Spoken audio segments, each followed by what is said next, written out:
ಆತ್ಮೀಯ H16 news ಅರ್ಥಾತ್ ದೇಶದ ಬಗ್ಗೆ ಸ್ವಾಗತ. ನಾನು ನಿಮ್ಮವ MI ಅಥವಾ ಮಲ್ಲಪ್ಪ ಜೂತವರು. ಮಹಾರಾಷ್ಟ್ರದಲ್ಲಿ ಚುನಾವಣೆಗಳು, ಸ್ಥಳೀಯ ಚುನಾವಣೆಗಳು ಆಗಿದ್ದಾವೆ. ಮುಖ್ಯವಾಗಿ ಬೃಹನ್ ಮುಂಬೈ ಮಹಾನಗರ ಪಾಲಿಕೆ ಇಲ್ಲೂ ಆಗಿದೆ. ಬೃಹನ್ ಮುಂಬೈ BMC ಇನ್ನುಳಿದ 29 ನಗರಗಳಲ್ಲಿ, ಪುಣೆ ಆಗಿರ್ಬೋದು, ಮತ್ತೊಂದು ಆಗಿರ್ಬೋದು, ದೊಡ್ಡ ನಗರಗಳೆಲ್ಲ ಚುನಾವಣೆ ಆಗಿದೆ.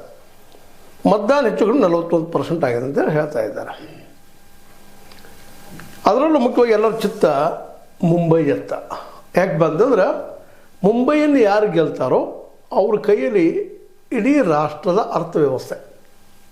ಹೀಗಾಗಿ BJPಗೆ ಇದು ಎಲ್ಲಿಲ್ಲದ ಇವತ್ತಿನ ಸಂದರ್ಭದಲ್ಲಿ ಪ್ರೆಸ್ಟೀಜ್ ಅಥವಾ ಒಂದು ರೀತಿ ಪರೀಕ್ಷೆ, ಬಲ ಪರೀಕ್ಷೆ ಸಂದರ್ಭ. ಅದರಲ್ಲೂ ಈ ಸಲ ಒಂದು ಹೊಸ ಡೆವಲಪ್ಮೆಂಟ್ ಏನಾಗಿದೆಪ್ಪ ಅಂತಂದ್ರೆ, ನಮ್ಮ ಶಿವಸೇನೆ ಮತ್ತು ಜೊತೆಗೆ MNS ಮಹಾರಾಷ್ಟ್ರ ನವನಿರ್ಮಾಣ ಸಂಘಟನೆ ಅಂದ್ರೆ ನಮ್ಮ ರಾಜ್ ಠಾಕ್ರೆ ಮತ್ತು ಉದ್ಧವ್ ಠಾಕ್ರೆ ಜಂಟಿಯಾಗಿದ್ದಾರೆ, ಕೂಡಿದ್ದಾರೆ.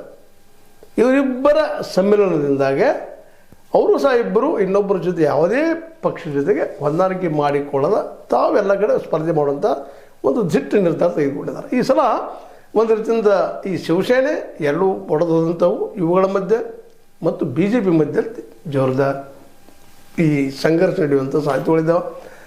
ಅದರಲ್ಲೂ ಕಾಂಗ್ರೆಸ್ ಕೆಲವು ಏರಿಯಾದಲ್ಲಿ ಇರ್ಬೋದು, ಇಲ್ಲಂತ ಅಲ್ಲ. ಅದೇ ಕಾರಣಕ್ಕೆ ಶರದ್ ಪವಾರ್ ಅವ್ರದ್ದು, ಅಜಿತ್ ಪವಾರ್ ಅವ್ರದ್ದು ಅವರು ಜಂಟಿಯಾಗಿ ಮಾಡ್ತಾ ಇದ್ದಾರೆ. NDAಯಲ್ಲಿ ಒಡಗಿನವಾದಂಥ ಸುದ್ದಿಗಳಿದ್ದಾವೆ. ಈ ಎಲ್ಲ ನೆಲೆಯಲ್ಲೇ ಎಲ್ಲದ ಮಹತ್ವ ಇವತ್ತು ಬಂದುಬಿಟ್ಟದ.